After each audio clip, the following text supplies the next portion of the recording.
Ary manona ny fahasoavan'ny tompo sy ny fiadanany ho antsika tsirairay izay mpanaraka izao fandarana izao. Ary tain'i Jesosy manokana ihany koa ianao izay voasambany manaraka izao programa izao.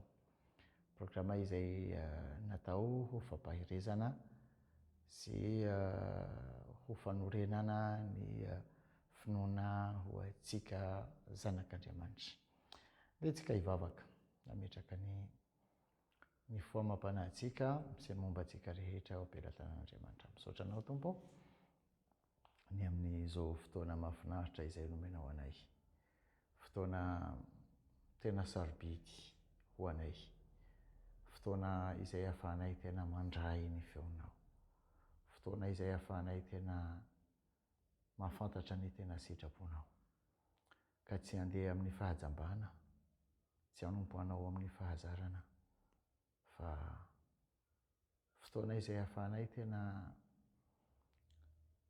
fotoana andraisanay tena vatsim-panahy izay mitondra fitombona ho anay tsirairay. Fotoana izay ahafahanay tena hiara-iombona aminao izahay amin'ny alalan'ny teninao, satria ny teninao dia ianao ihany. Mankasitraka anao Jesosy eny amin'ny fanahinao izay miasa amin'izao fotoana ao anatinay tsirairay, ka mitondra fahazavana ny amin'ny sitraponao ho anao irerian'ny voninahitra. Misaotra anao Tompo. Amen. Dia mamerina fiarabana ho antsika rehetra izay manaraka izao fandaharana izao. Ka tsy ho ela isika, andeha isika handray ny Baiboly, ny soratra masina. Jakoba toko voalohany ka ho vakiantsika manomboka amin'ny andininy voalohany. Jakoba mpanompon'Andriamanitra sy Jesosy Kristy Tompo, mamangy ny firenena 12 monina any am-pelezana. Ry rarahako, ataoko fifaliana avokoa raha iharan'ny fakapanahy samihafa ianareo, satria fantatrareo fa ny fizahan-toetra ny finoanareo dia mahatonga faharetana. Ary aoka ny faharetana hisy asa tanteraka mba ho tanteraka sy tonga ohatra ianareo, ka tsy hisy tsy ampy na inona na inona. Jakoba miresaka dia miteny hoe ataovy ho fifaliana ny fakapanahy mahazo anareo. Ohatrany ahoana fomba ilazana azy, ohatrany hoe mitady hampime zay teny zay. Hoe ahoana n'olona mandalo fakapanahy dia ho raisina ho fifaliana.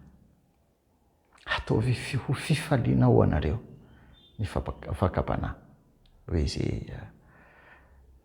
Hoy izy Jakoba. Sarotra be zany. Raha mitoetra ao amin'ny nofo dia tsy afaka mahazo ny zavatra tiany Jakoba ambara. Andehantsika maka ohatra anankiray mba ahafahantsika hoe tena hanazava ny zavatra tiany Jakoba ambara, satria tsy ho vitan'ny nofo na tsy ho vitan'ny olona araka ny nofo ny mandray ny fizahan-toetra na ny mandray ny fakapanahy ho fifaliana. Satria nahoana? Satria mafy ny fakapanahy. Betsaka n'olona voageja ny fakapanahy maro isan-karazany. Be dia be ny kristianina izay tena voageja ny fizahan-toetra samihafa na ny fahazaran'ny ratsy maromarina kokoa. Dia ahoana no ahafahana mandray ny fizahan-toetra na ny fakapanahy na ny fisedrana ao anatin'ny fifaliana. Ahoana zany? Ahoana no ahafahany Jakoba manao zany fanambarana zany hoe ataovy ho fifaliana ny fakapanahy mahazo anareo. Ny olombelona na ny olona araka nofo mazava ho azy tsy afaka mahatakatra ny zavatra tiany Jakoba ambara.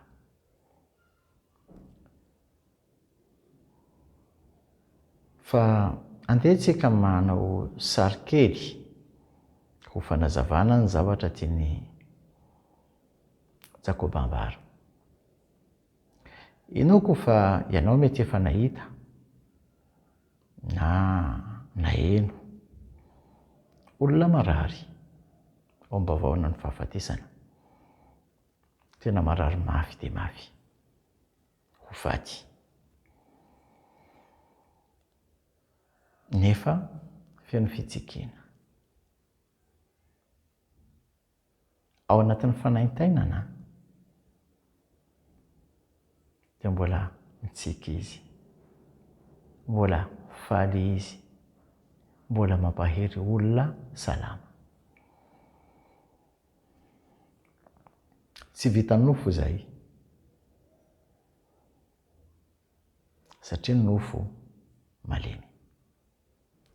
Fa ny olona araka ny fanahy irery ihany no mahavita an'izany. Satria mahazo fahasoavana, izany hoe mahazo hery avy amin'Andriamanitra, mahatsapa zavatra izay tsy tsapan'olona rehetra. Zavatra mitranga ao anaty, tsy zavatra miseho aty ivelany, fa ny ao anaty. Dia ny olona araka ny fanahy rehefa mandalo fizahan-toetra, tsy menomenona, tsy monimonina, tsy mingonongonina, tsy manome tsiny an'Andriamanitra, tsy manome tsiny amin'ny fitondrana, fa mahafantatra fa ny fiainany iray manontolo dia ampelantan'Andriamanitra. Ka tsy misy na inona hiseho na hitranga raha tsy Andriamanitra no mamela an'izany hiseho anatin'ny fiainany. Misy antony matoa Andriamanitra mamela ny fizahan-toetra sy ny fakapanahy, na mamela misy toe-javatra anankiray hitranga ao anatin'ny fiainako na ao anatin'ny fiainanao. Fa ao no fotoana izay ahafahantsika hoe tena maneho finoana, izany hoe fahatokiana an'Andriamanitra. Fahatokiana fa Andriamanitra no mipetraka ao ambony seza fiandrianana, Andriamanitra raiko, Andriamanitra rainao. Andriamanitra ray no mipetraka ao ambony seza fiandrianana ka mifehy ny zavatra rehetra. Izy manapaka amin'ny zavatra rehetra. Fa ny antony fakapanahy, raha Andriamanitra mamela ny fakapanahy hitranga, misy antony hoy aho. Inona no lazain'i Jakoba amin'ny andininy 3? Satria fantatrareo fa ny fizahan-toetra ny finoanareo dia mahatonga faharetana. Mitondra vokatra ny fizahan-toetra. Misy asa ataony. Noho izany Andriamanitra indraindray mety mamela fizahan-toetra, mamela sedra hitranga ao anatin'ny fiainantsika, satria nahoana misy asa tiany atao. Koa noho izany raha lasy ranabavy malala, aoka rehefa mandalo karazana fisedrana maro isan-karazany, tsy menomenona itsika, fa hibanjina ny Tompo, hijery azy, hiandry azy, hanantena azy, hamela azy hiasa ao anatsika.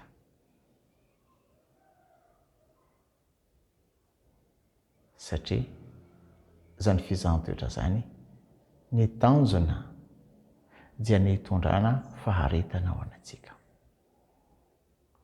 Ny olona tsy manana faharetana dia menimenina, nefa ny faharetana dia inona? Vokatry ny fanahy. Izao no lazay ny andiny fahaefatra. Ary aoka ny faharetana hisy asa tanteraka, mba ho tanteraka sy tonga ohatra ianareo ka tsy hisy tsy ampy na inona na inona. Ny faharetana mila ho tanteraka. Tsy fantatro ny zavatra andalovanao, na zavatra iainanao, na zavatra mampahory anao, fa Andriamanitra mahafantatra. Ianao mety miteny hoe fa mandram-pahoviana. Andriamanitra no mahafantatra. Fa ny fotoanan'Andriamanitra, izay ny fotoana tena tsara indrindra. Izay ny fotoana tena mety indrindra. Ary an'Andriamanitra marina ny fotoana. Fa itsika ihany koa mandray anjarany amin'izany amin'ny faharetany fizahan-toetra na ny fakapanahy. Satria raha mamela an'Andriamanitra hiasa, raha mamela an'Andriamanitra hanao izay tiany atao, raha miara-miasa amin'Andriamanitra, dia ho fohy ny fotoana, ny fizahan-toetra. Raha mijery ny tantaran'ny zanak'Israely tamin'izareo niala tao Egipta, ny ten'Andriamanitra milaza hoe lalana ny ateloana no tokony nandehanana zareo. Fa ilay lalana ny ateloana nanjary 40 taona. Satria nahoana? Satria menimenina, monimonina, ngonongonina na ny mihetsenan'Andriamanitra. Farany tsy tafiditra amin'ilay tany nampanantenan'Andriamanitra an'zareo, fa ny taranany no tafiditra. Hitanao itsika rehefa mingonongonina, rehefa mimenimenina, rehefa be fitarainana, dia mampitarazoka ny drafitr'Andriamanitra, ny fanatanterahana ny sitrapon'Andriamanitra ao anatin'ny fiainantsika. Andriamanitra te hanangana zavatra ao anatsika, te hanangana toepo izay mifanaraka amin'ny sitrapony. Fa itsika amin'ny alalan'ny fimemonana ohatrany hoe manakana ny tanany izay te hiasa ao anatsika. Ary ny zavatra voalohany izay tiany atao ao anatin'ny fizahan-toetra na ao anatin'ny fakapanahy dia ny ananantsika faharetana. Ny fiainana izay iainantsika amin'izao fotoana dia fiainana ny instantané. Fiainana na lasopy. Aloha tsy teny anarana lasopy mba tsy hanao publicité. Zavatra vetivety. Vetivety dia vita. 10 minitra dia efa masaka ny lasopy dia izay. Ohatr'izany koa ny fiainantsika amin'izao fotoana. Ny zavatra rehetra amin'izao fotoana dia tsindriana manindry bokotra fotsiny dia azo ny zavatra ilaina. Mila vola, makany amin'ny banka, tsy mila miandry ela. Nisy reny toerana famoahana vola aty ivelany reny. Mampiasa finday, eo mandefa vola dia eo raisin'ilay olona ilay vola. Dia izay. Ny zavatra vita vetivety dia lasa indraindray lasa kitoto. Fa rehefa te hanangana zavatra tena maharitra, mafiorina, dia mila faharetana. Mila fisidrana, mila testena.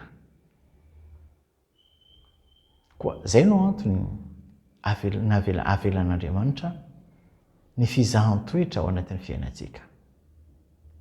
Mba hampamafiorina ny finoko sy ny finoanao.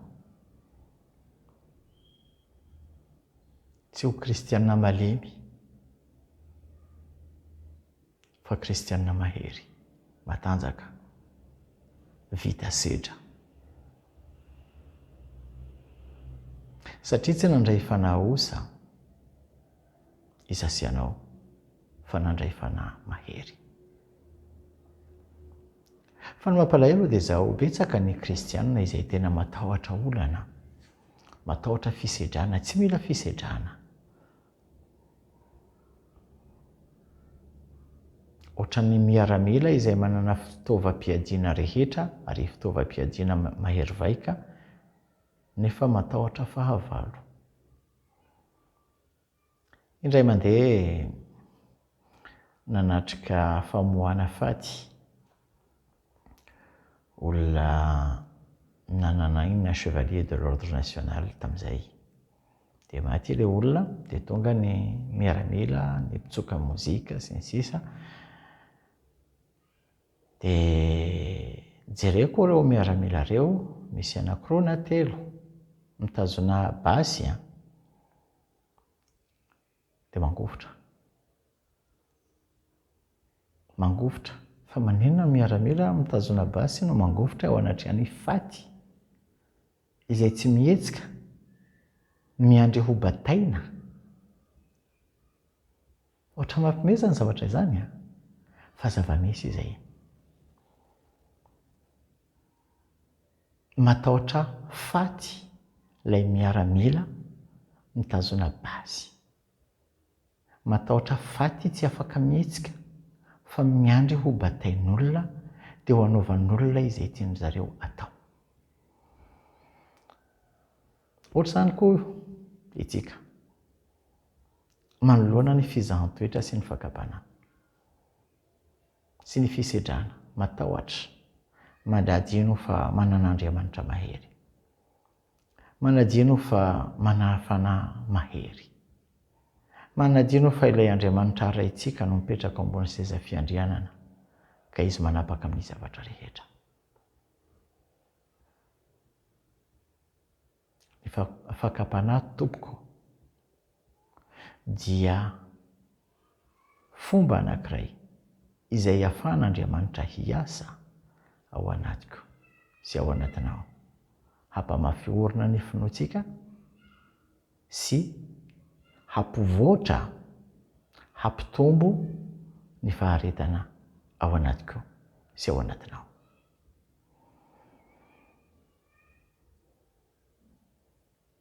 Misy asa ataony fizahan-toetra na ny fakapana ao anatiko sy ao anatinao. Fa indrisy efa betsaka ny kristianina izay tena tsy manana izay faharetana izay, manoloana ny fakapana fa lavo foana.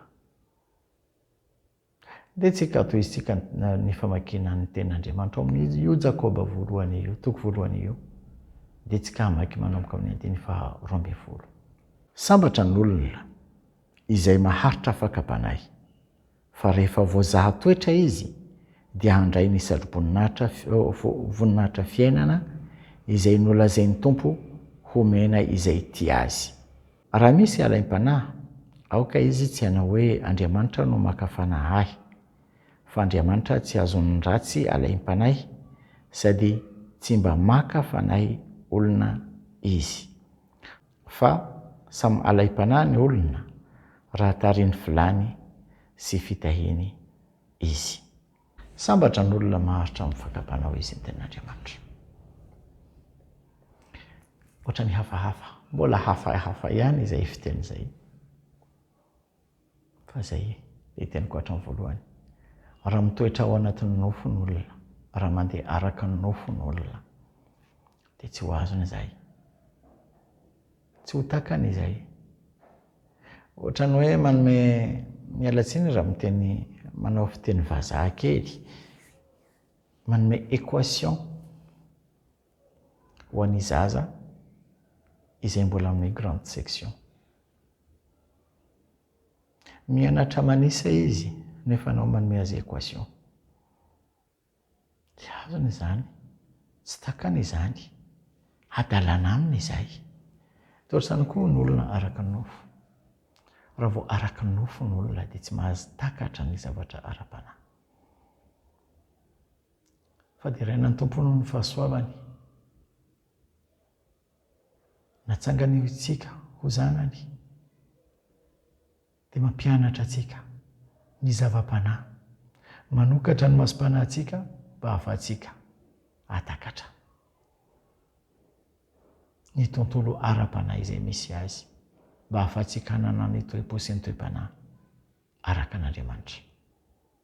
Sambatra hoy izy Jakoba, sambatra izay olona maharitra fakapanahy, fa rehefa voazaha toetra izy dia handray ny satroboninahitra. Hitanareo, Andriamanitra mamela ny fizahan-toetra hitranga satria nahoana misy satroboninahitra izay efa nomaniny. Ny diplôma tsy omena olona tsy nanao examen. Diplôma tsy omena olona tsy niasa tsara. Fa ny diplôma na ny mari-pahaizana dia omena ny olona izay tena nianatra tsara, izay niforitra mafy, naharitra tamin'ny torimaso, ny feny tenany ny amin'ny zavatra maro, mba maninona? Mba hahazoana mari-pahaizana.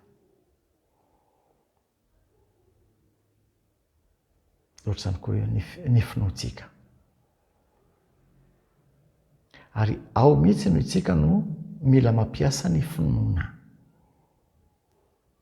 Mino fa eo Andriamanitra, mino ny teny fikasana rehetra izay nataony ho aso anao raha mandalo ho fizahan-toetra, raha mandalo ho fisedrana, raha mandalo ho fakapanahy. Mino fa misy lalana. Andeha tsika hijery ten'Andriamanitra anankiray izay manamarina an'izay. Amin'ny Korintiana voalohany toko 10, andiny 17. Tsy misy fakapanahy nahazo anareo afa-tsy izay zakan'olombelona. Nefa mahatoky Andriamanitra ka tsy hamela anareo halaim-panahy mihoatra noho izay zakanareo, fa momba ny fakapanahy dia asiany lalana ahafanareo koa mba ahazaka anareo izany. Hitanao zany, voalohany indrindra, Andriamanitra tsy hamela hoe ho alaim-fanahy mihoatra an'izay zakanao. Zakanao matoa navelany hitranga aminao. Izay voalohany. Misy teny izay nampiarezin'olona anay indray mandeha efa ela zay. Izao no lazainy. Andriamanitra manome ny ady goavana ho an'ny jeneraliny.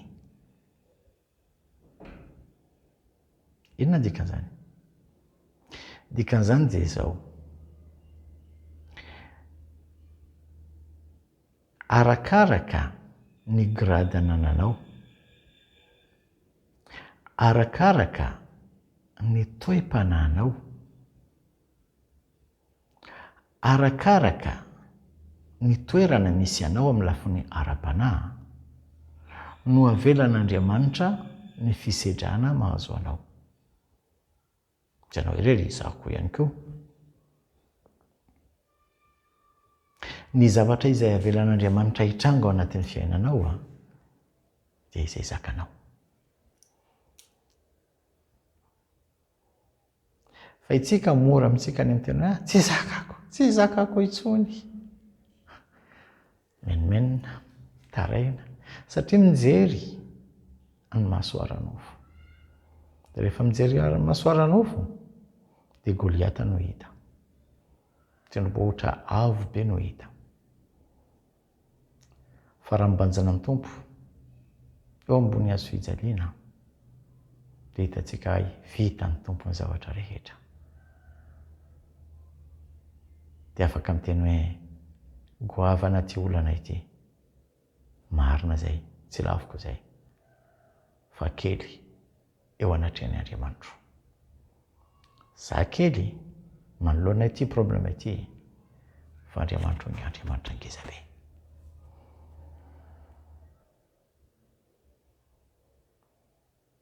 izay zakanao, izay zakako.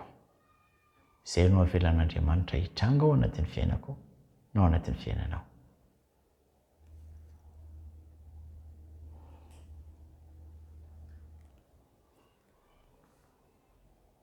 Fa tsy izay ihany.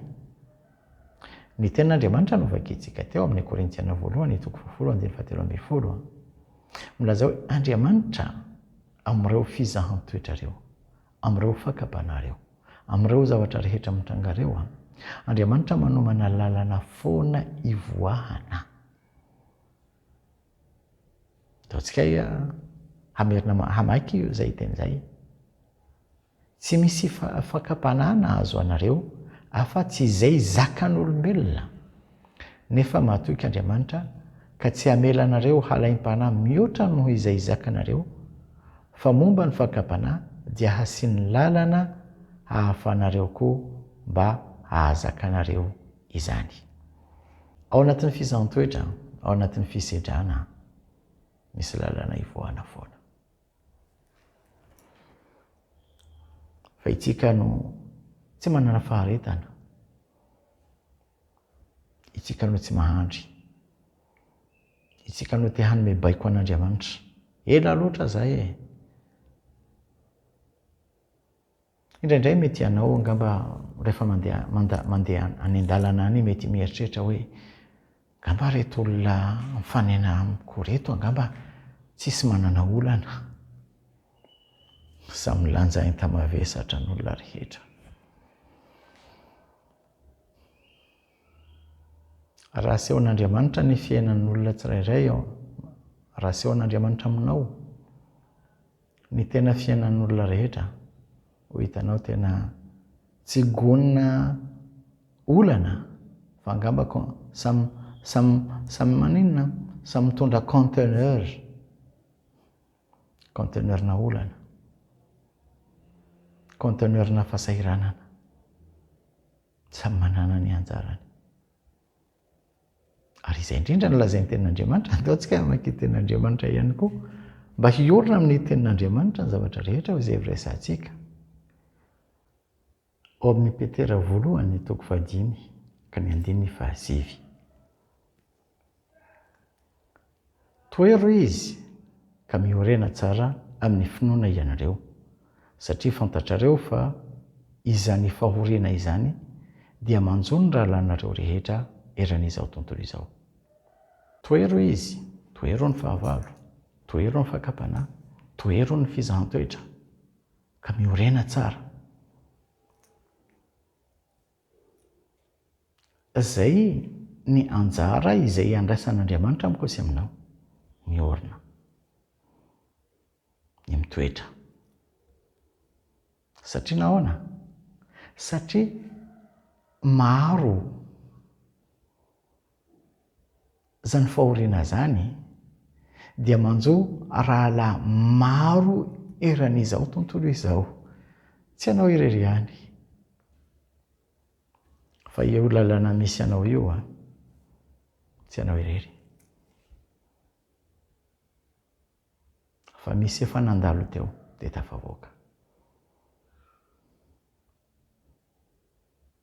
Ao nanao tsy ho tafavoaka ianao, ho tafavoaka ianao raha mbanjana ny Tompo, raha mahatoky ny Tompo. Ary ao mihitsy no mila mampiasa finoana. Ary izay ny resahan'ny Petera amin'io teny novakitsika io. Matetika itsika mampiasa ny finoana mba hahazoana an'izao, hahazoana fiara, hahazoana trano, hahazoana vady, hahazoana asa sy ny sisa sy ny sisa. Tsy miresaka momba ny finoana androany itsika. Nefa satria izay teny izay miresaka momba an'izay dia tsy maintsy resahana kely. Ny asan'ny finoana dia ny ahafahantsika hino izay ilazan'Andriamanitra ka hitoetra, hiorina manoloana ny zavatra mitranga, hiorina ambony ny tenin'Andriamanitra. Raha Andriamanitra miteny hoe tsy itsika irery ihany no mandaloza zavatra izay dia mila mino. Raha Andriamanitra milaza hoe misy lalana izay nomany ny ivoahana amin'izay dia mila mino izay. tsy hoe kendain'Andriamanitra hoe ianao efa niteny dia tsy maintsy. Andriamanitra manao izay tiany atao amin'ny fotoanany. Manao zavatra rehetra amin'ny fotoanany araka ny fombany. Fa ny anjarako, ny anjaranao dia ny meno. Meno izay lazainy mankatoa izay ihany. Izay ny anjarako, izay ny anjaranao. Fa ny anjarany dia ny manatanteraka izay lazainy. Tsy mila mampatsiahy azy satria fantany izy ny tsy manadino. Za sy ianao mety manadino, fa izy tsy manadino. Fa ny finoantsika dia mila mitondra antsika mba hino izay lazainy. Hino fa izy no mipetraka ambony seza fiandrianana ka izy no mifeny zavatra rehetra ka tsy manadino anao izy. Ka tsisy na inona hitranga raha tsy zavatra izay navelany hitranga ary manana lalana ivoahana amin'izany zavatra izany. Izany lalana izany tsy voatery hoe ho takatro na ho takatrao. Tsy araka ny fombako na araka ny fombanao. Tsy araka izay eritreretiko na izay eritreretinao. Fa izay ny finoana mahatoky azy. Meno azy dia izay ataony. Fa ny fantatro dia izao. Izy efa niteny hoe manomana lalana dia meno an'izany aho.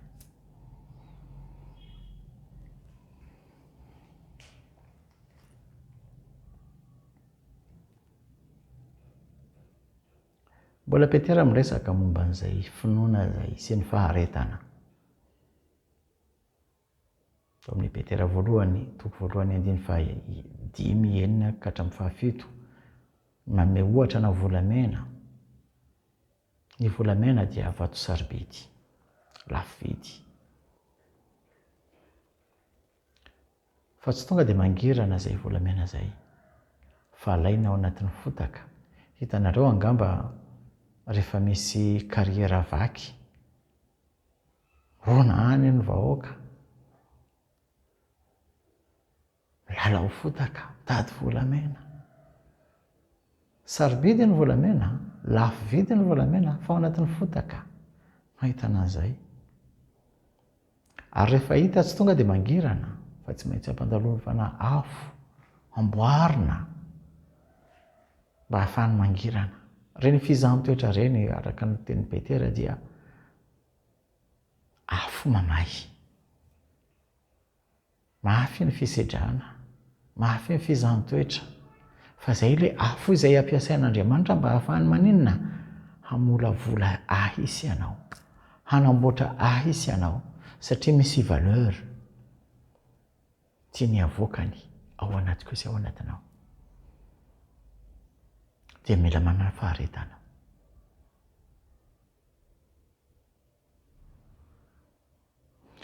Meno fa tsy menimenina intsony itsika rehefa takatsika ny tenin'Andriamanitra sy ny sitrapon'Andriamanitra.